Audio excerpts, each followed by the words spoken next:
Bacaan dari kitab kedua Makabe. Ada seorang ahli Taurat terkemuka bernama Eleazar. Ia sudah lanjut usia dan sangat terhormat. Ia dipaksa membuka mulutnya untuk makan daging babi. Tetapi ia lebih mengutamakan mati secara terhormat daripada hidup ternista. Maka ia memuntahkan daging yang haram itu dan dengan rela hati menuju ke tempat deraan. Memang demikianlah seharusnya tindakan orang yang berani menolak apa yang tidak halal untuk dikecap, kendati secara naluriah ia mencintai hidupnya. Tetapi para pengurus perjamuan kurban yang tak halal itu telah lama kenal baik dengan Eleazar. Karena itu, mereka menyendirikan Eleazar, lalu menyuruh dia mengambil daging yang boleh dipakai dan yang dapat ia sediakan sendiri. Lalu dari daging itu, cukuplah kalau ia pura-pura makan apa yang dititahkan raja. Dengan demikian, nyawanya akan diselamatkan, dan ia akan diperlakukan dengan baik demi persahabatan yang lama. Tetapi Eleazar mengambil keputusan mulia yang pantas bagi umurnya, bagi kehormatan usianya, dan bagi ubannya yang jernih dan amat mulia. Pantas bagi cara hidupnya yang jernih sejak masa mudanya, dan terlebih pantas bagi perundang-undangan suci yang diberikan oleh Allah sendiri. Dengan tegas ia minta supaya segera dikirim ke dunia orang mati saja. Kata Eleazar, berpura-pura tidaklah pantas bagi umur kami. Jangan-jangan banyak pemuda kusesatkan oleh karena mereka menyangka bahwa Eleazar yang sudah berumur 90 tahun beralih kepada tata cara asing. Boleh jadi mereka kusesatkan dengan berpura-pura demi hidup yang pendek dan fana ini. Selain itu, kuturunkan noda dan aib kepada usiaku. Kalaupun sekarang aku lolos dari dendam pihak manusia, tetapi tak mungkin aku melarikan diri dari tangan yang maha kuasa, baik hidup maupun mati. Dari sebab itu, dengan berpulang secara jantan, aku mau menyatakan diri layak bagi usiaku. Dengan demikian, aku pun meninggalkan teladan luhur bagi kaum muda untuk dengan sukarela mati demi hukum Taurat yang mulia dan suci itu. Setelah berkata demikian, Eleazar langsung menuju tempat deraan. Adapun orang-orang yang beberapa saat sebelumnya bersikap baik terhadapnya, sekarang memusuhi dia, karena menurut mereka Eleazar tadi berbicara seperti orang gila. Sesudah didera sampai hampir mati, Eleazar mengaduh, katanya, bagi Tuhan yang memiliki pengetahuan kudus, ternyatalah bahwa aku dapat meluputkan diri dari maut, dan bahwa aku sekarang menanggung derita hebat dalam tubuhku akibat deraan ini.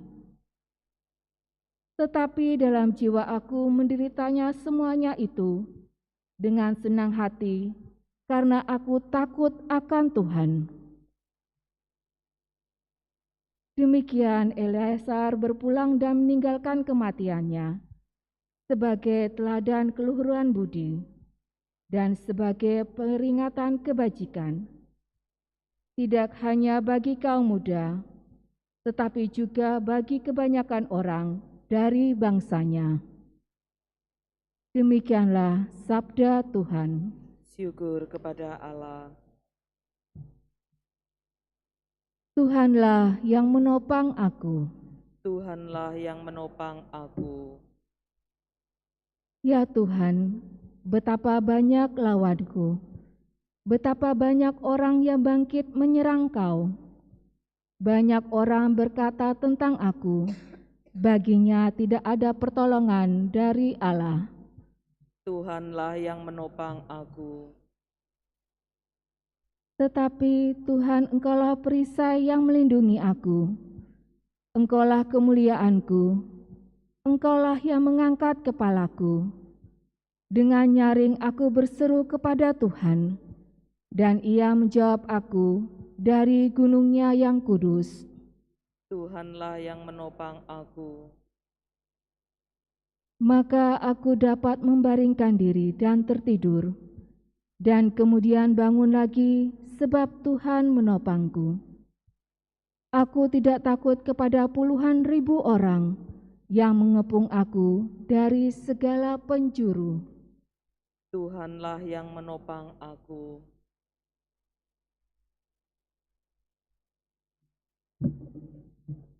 Haleluya, haleluya, haleluya.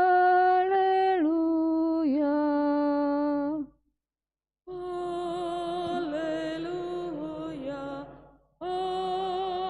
haleluya, haleluya. Allah mengasihi kita dan telah mengutus anaknya sebagai silih atas dosa-dosa kita. Haleluya, haleluya, haleluya.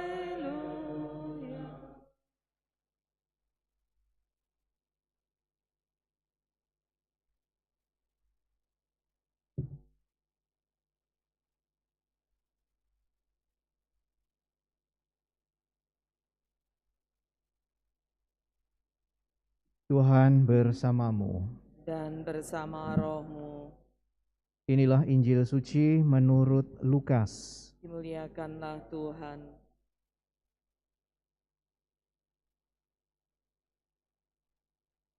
Yesus memasuki kota Yeriko dan berjalan melintasi kota itu.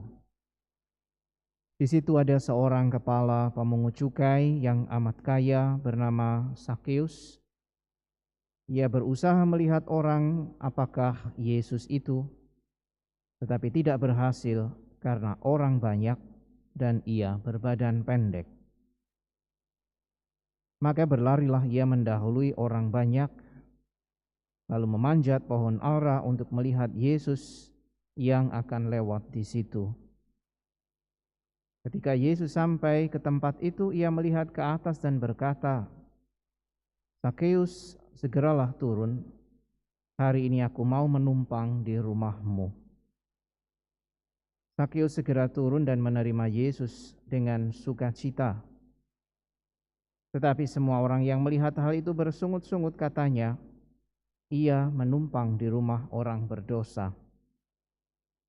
Tetapi Sakeus berdiri dan berkata kepada Tuhan, "Tuhan, separuh dari milikku akan kuberikan kepada orang miskin, dan sekiranya ada sesuatu yang kuperas dari seseorang akan kukembalikan 4 kali lipat."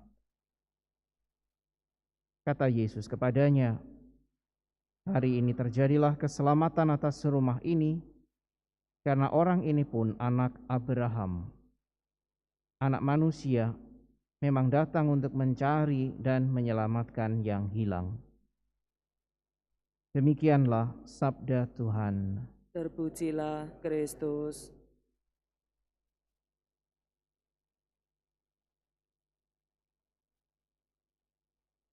Saudara sekalian yang terkasih,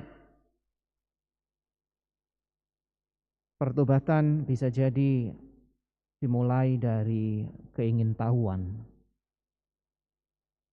Keingintahuan untuk semakin mengenal Allah dan belas kasih-Nya, sehingga dari keingintahuan orang bisa membuka hatinya. Dan itulah yang terjadi di dalam diri seorang yang bernama Sakeus. Berawal dari keinginan untuk berusaha melihat orang macam apakah Yesus itu, ia akhirnya membuka hati untuk menerima Yesus yang menyapanya dan makan bersama dengan Yesus di rumahnya sendiri. Maka memang pertobatan yang sejati bisa diawali juga dengan keingintahuan akan belas kasih Allah dan usaha Allah sendiri untuk senantiasa mencari yang hilang. Sakeus melakukan itu dan ia menyambut Yesus sekalipun orang lain yang melihatnya bersungut-sungut. Kita diajak dalam pengalaman Sakeus ini juga untuk semakin mengenal Tuhan yang senantiasa mencari kita. Ia datang untuk mencari dan menyelamatkan yang hilang.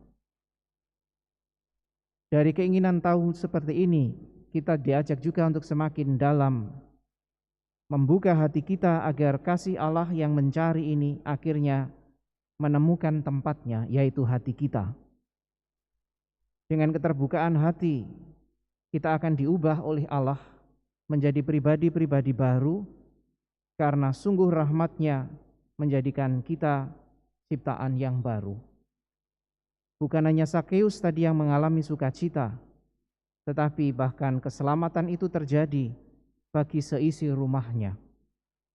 Pertobatan yang dimulai dari pribadi akhirnya juga akan mendapatkan buahnya di dalam perkembangan relasi yang lebih baik dengan Allah dan dengan sesama.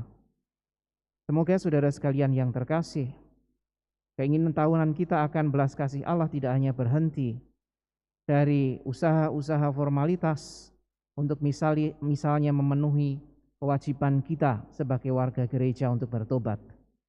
Tetapi lebih dari sekedar kewajiban, kita diajak untuk membuka hati dan mengenal Allah semakin mendalam, sehingga pertobatan itu menjadi sungguh pertobatan yang membaharui hidup kita.